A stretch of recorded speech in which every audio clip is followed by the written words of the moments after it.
కర్నూలు జిల్లాలో ఉన్నటువంటి KVR principal Lalappa sir గారు ఈరోజు అవినీతి అక్రమాలకు పాల్పడడం జరిగింది. స్థానికంగా భీమా సర్కిల్ నందు హాల్లో ప్రెస్ మీట్ నిర్వహించడం కారణం ఏంటంటే, ముఖ్యంగా మన కర్నూలు జిల్లాలో ఉన్నటువంటి ఉమెన్స్ కేవీఆర్ కాలేజ్ ఏదైతే ఉందో ఆ కాలేజ్ అప్పటికి ఇప్పటికీ కర్నూలులో అంటే కేవీఆర్ అంటే పేరుగాంచిన కాలేజే. మరి ఆ కాలేజీలో వందలాది మంది విద్యార్థులు ఉమెన్స్ మహిళలు బాలికలు చదువుతున్నారు. ఆ హాస్టల్లో దాదాపుగా ఆ కళాశాలలో ఇంటర్మీడియట్ నుంచి పీజీ వరకు విద్యార్థులు, డిగ్రీ విద్యార్థులు కూడా చదువుతున్న పరిస్థితి మనకు కనబడుతున్నది. అలాంటి విద్యా సంస్థలలో ఈయన లాలప్ప గౌడ్ అని ప్రిన్సిపల్ గారు అక్కడున్న విద్యార్థుల మధ్యన అనేక రకాలుగా డబ్బులు వసూలు చేసి ఇవాళ పక్కుదావ పట్టించి ఇవాళ అడ్మిషన్ పేరుతో అయితేనేమి, డొనేషన్ పేరుతో అయితేనేమి అనేక వీరికి అదనపు ఫీజులు అంటూ అనేక రకరకాల రూపంలో రకరకాల కోణంలో ఆయన అనేక రకాలుగా వసూలు చేసిన డబ్బులు ఇప్పటికీ దాదాపుగా 18 సంవత్సరాల నుంచి ఇప్పటికీ 1 కోటి రూపాయల దాకా వసూలు చేసినాడు అనేది అంచనా మన దగ్గర ఉంది. మనమేమంటున్నామంటే విద్యార్థుల కడుపులు కొట్టి ఇలా డబ్బులు వసూలు చేయడం అనేది ప్రభుత్వ విద్యా సంస్థల్లో విడ్డూరం కదా, ప్రభుత్వ నిబంధనలకు వ్యతిరేకంగా మీరు ఇలా వసూలు చేయడము సరైనది కాదు అని చెప్పేసి ఆయన పైన తక్షణమే చర్యలు తీసుకోవాలని చెప్పేసి స్థానికంగా ఉన్న అధికారులకైతేనేమి, పైన ఆర్జేడీ విద్యాశాఖ విద్యా లెవెల్లో ఉన్న ఆర్జేడీ గారికి అయితేనేమి, ఇంతమందికి ఒక ప్రెస్ నోట్ ద్వారా అయితేనేమి, ధర్నా రూపంలో అయితేనేమి కానీ తీసుకెళ్తున్నా కూడా ఈరోజు వాళ్ళు కేవీఆర్లో ఉన్న లాలప్ గౌడ్ గారి పైన ఎందుకు చర్యలు తీసుకోవడం లేదని ప్రత్యేకంగా తెలియాల్సిన అవసరం ఉంది. మీరు చర్యలు తీసుకోకపోతే లాలప్ గౌడ్ కానీ దాని పక్కనున్న ఏదైనా బ్యాక్గ్రౌండ్తో మీకు ఏదైనా ఒత్తిడి చేపించాడా, లేకుంటే రాజకీయ అండాలతో వచ్చి మీకు ముందు పెట్టాడా, దానికే మీరు ఆయన సహకరిస్తున్నారా, దానికే మీరు ఆయన పైన చర్యలు తీసుకోలేకపోతున్నారా అనేది కూడా చాలా క్లారిటీగా క్లుప్తంగా బయటపడాల్సిన అవసరం ఉంది.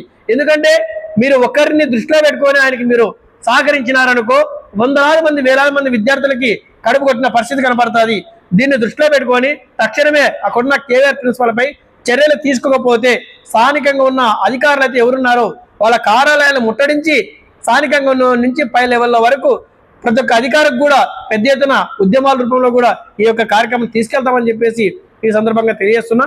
నా పేరు తిరుమలేష్, PDSO రాష్ట్ర. కర్నూలు జిల్లాలో ఉన్నటువంటి కేవీఆర్ ప్రిన్సిపల్ లాలప్ప సార్ గారు ఈరోజు అవినీతి అక్రమాలకు పాల్పడడం జరిగింది. దాదాపుగా 13 సంవత్సరాలు కర్నూలు జిల్లాలో పనిచేసి కరోనా మూమెంట్లో కూడా ఈరోజు అదనంగా ఫీజులు వసూలు చేయడం జరిగింది. స్పెషల్ ఫీజు పేరుతోన ఒక్కొక్క విద్యార్థి నుండి దాదాపుగా 100 రూపాయలు వసూలు చేయడం జరిగింది.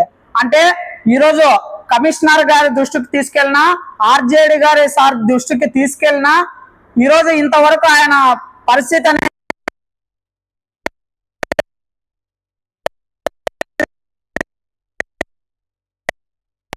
చూపినటువంటి పరిస్థితి ఏర్పడింది. అంటే ఈరోజు విద్యార్థి దాదాపుగా 100 రూపాయలు ఒక్కొక్క విద్యార్థితోనే వసూలు చేయడం జరిగింది లాలప్ప గౌడ్ సార్ గారు. అంటే విచారణ చేపట్టి ఎందుకు చర్యలు తీసుకోవడం లేదు అంటే ఉన్నత విద్యాధికారులు ఈరోజు ఏమైనా ఆయన ఒత్తాస పలుకుతా ఉన్నారా అంటే ఏ విధంగా ఈరోజు విచారణ చేసి ఆయన పైన సస్పెన్షన్ చేయాలా ఖచ్చితంగా. ఎందుకంటే ఈరోజు ప్రభుత్వ నిబంధనలకు విరుద్ధంగా ఒక్కొక్క విద్యార్థితోనూ 100 రూపాయలు వసూలు చేయడం జరిగింది. అంటే ఏ విధంగా వసూలు చేస్తారు అంటే అప్లికేషన్ల ఫీజుతోన దాదాపు అంటే కరోనా మూమెంట్ నుంచి అనంతపురంలో కూడా ఆయన వర్క్ చేయడం జరిగింది. అంటే ట్రాన్స్ఫర్ ఉన్నప్పటికీ కూడా ఏ ఒక్క విద్యార్థిని కూడా వదలకున్నట్ల ఈరోజు ప్రెస్ మీట్ దాదాపుగా విద్యార్థి సంఘాలలో ప్రెస్ మీట్ పెట్టడం జరిగింది. అధికారులకు కూడా తెలియజేయడం జరిగింది. అంటే అధికారులు ఎందుకు ఇంత నిర్లక్ష్యం చేస్తున్నారు అంటే ఆయనకు ఒత్తాస పలుకుతూ ఈరోజు ఆయనకు ఇది చేస్తా ఉన్నారా అంటే ఎందుకు ఇంతవరకు చర్యలు తీసుకోలేదు, ఎందుకు విచారణ జరపలేదు.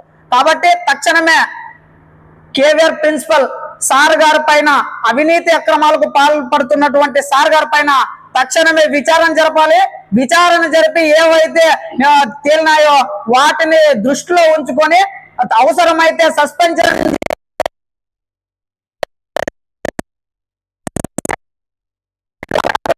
రోజుల్లో కూడా ఆందోళన కార్యక్రమాలకు దిగే పరిస్థితి కూడా ఉంటుందని మరి ఉన్నత అధికారులకు ఆర్జేడీ సార్ గారికి మరి కమిషనర్ సార్ గారికి హెచ్చరిస్తా ఉన్నాము. నా పేరు ఉదయ్ కుమార్, DSF జిల్లా అధ్యక్షుడు.